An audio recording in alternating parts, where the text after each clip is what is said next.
14 सितंबर 1949 को संविधान सभा ने हिंदी को आधिकारिक भाषा के रूप में मनाने की घोषणा की थी और 1953 से हर साल पूरे देश में हिंदी दिवस मनाया जाता है। आपको बता दें, सामाजिक कार्यकर्ता हरपाल राणा जो कादीपुर गांव दिल्ली के निवासी है, हरपाल राणा समाज के हर वर्ग को सरकार की स्कीम का लाभ मिल सके, सरकार की स्कीम उन तक पहुंच सके, जिसको लेके सरकार से हरपाल राणा पत्र व्यवहार करते रहते हैं और समाज की मदद करते हैं।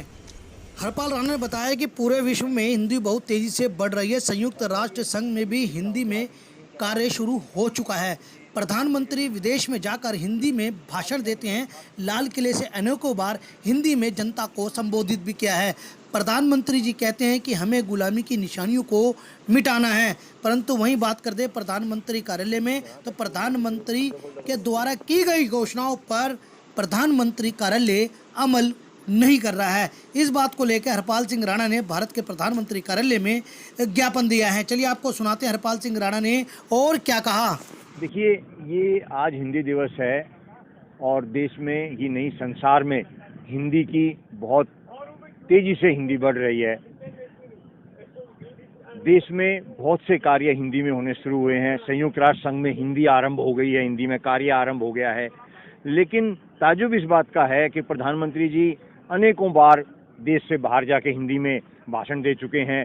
लाल किला से आज़ादी के उपलक्ष्य में अनेकों अभी जो 15 अगस्त था इस पे कह चुके हैं, गुलामी की निशानी मिटानी है, हमने व्यक्तियों को कर्तव्य निभाना चाहिए। और लेकिन प्रधानमंत्री कार्यालय खुद अंग्रेजी में पत्र दे रहा है। आज उसके संबंध में ज्ञापन दे के आया हूं मैं। ये पत्र है, प्रधानमंत्री के द्वारा की गई घोषणाओं पर अमल नहीं कर रहा है प्रधानमंत्री कार्यालय। ये ऐसे कुछ पत्र हैं जो इसमें नीचे दिखाए हैं। ये अंग्रेजी में पत्र प्राप्त हो रहे हैं। ये भाषा पखवाड़ा मनाया गया है। अभी अंदर पोस्टर लगे हुए थे, बैनर लगे हुए थे जिसमें लिखा था प्रधानमंत्री द्वारा कार्यालय द्वारा हिंदी पखवाड़ा। लेकिन मेरा ये कहना है कि प्रधानमंत्री कार्यालय खुद हिंदी में काम नहीं कर रहा है, अंग्रेजी में पत्र का जवाब दिया जा रहा है। और वो पत्र भी बहुत महत्वपूर्ण थे। उसमें था एक, यहाँ पे जो सेंट्रल विस्टा पार्क है, मैंने इसका निवेदन ये किया था कि हिंदी में नाम रखा जाए, तो उन्होंने जवाब भी गलत दिया और अंग्रेजी में दिया। इसी तरीके से एक विषय था जो सैनिकों की भर्ती, वीर सैनिकों की भर्ती की जा रही थी, तो मेरा उसमें ये कहना था कि उसमें अंग्रेजी जो अनिवार्य है वो नहीं होनी चाहिए, तो उनका भी जवाब उन्होंने सही नहीं दिया और अंग्रेजी में दिया। तो ये मेरा कहना है कि जब हिंदी दिवस पर जो सितंबर का महीना होता है वो पूरे महीने हिंदी पखवाड़ा मनाया जाता है, लेकिन माननीय प्रधानमंत्री जी के द्वारा खुद घोषित करने के बाद भी अंग्रेजी में जवाब जो दिया जा रहा है, ये बहुत ही ताज्जुब की बात है। नियमों का उल्लंघन तो है ही, ये माननीय प्रधानमंत्री जी की खुद की भी अवहेलना है। राणा जी, हमें ये भी पता लगा कि पहले भी आपने कई बार पत्र व्यवहार किया है, उसको लेके आपने इस विषय को पहले भी उठाया था। हाँ, जिसपे पत्र द्वारा आपसे खेद जताया गया था। हाँ, ये माननीय प्रधानमंत्री को मैं शायद महीने में 50-60 पत्र लिखता हूँगा।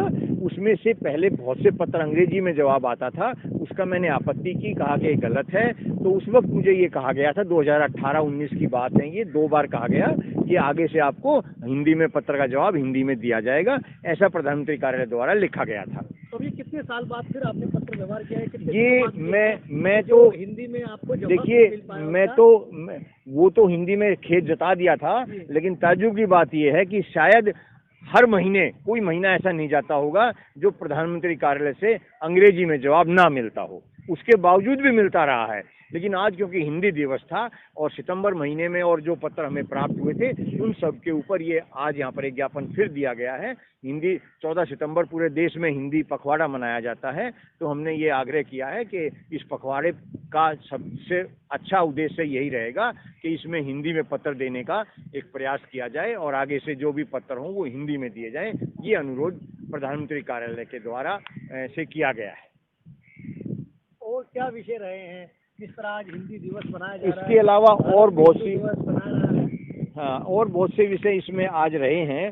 इसमें दूसरा विषय था कि इसमें देश में हिंदी भाषा पूरे देश में लागू करने के, ये जो प्रधानमंत्री विषय था। इसके अलावा और हिंदी पूरे देश में कार्यालयों में हिंदी लागू करने के संबंध में था। इसके अलावा ये संसद जो सेंट्रल विस्टा पार्क था इसका हिंदी में नामकरण की बात थी। और इसके अलावा अनाथ बच्चों के संबंध में जो पेंशन नहीं दी जा रही है। देश में कोरोना के अलावा ऐसे 2 करोड़ बच्चे हैं जो अनाथ हैं, लेकिन उनको किसी प्रकार की पेंशन नहीं दी जा रही है। इसके अलावा शिकायत संख्या यही वो है कि इसमें जो हिंदी में अनिवार्य किया जाए, अंग्रेजी के पत्र जो हिंदी के पत्रों का जवाब हिंदी में दिया जाए।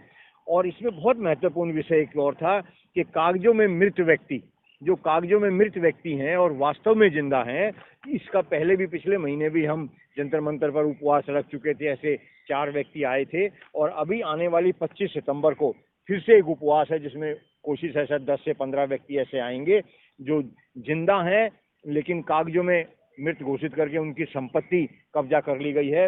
वो भी प्रधानमंत्री जी को दिया है कि इसमें हमने सूची दी है कि इनके ऊपर कार्रवाई की जाए। उनकी कार्रवाई वैसे आरंभ हो गई बताते हैं। हमने पिछले महीने ऐसा ज्ञापन प्रधानमंत्री को भी दिया, राष्ट्रपति को भी दिया, गृह मंत्रालय को दिया और राज्य को भी भेजा था। तो ये आज 7-8 विषय ऐसे थे जो हमने यहाँ पर दिए और ये उम्मीद करते हैं कि इस पर कार्रवाई होगी जिससे जो हमारी समस्याएं हैं, जो हमारी नहीं है समाज की समस्याएं हैं, इनका समाधान होगा। बहुत बहुत शुक्रिया।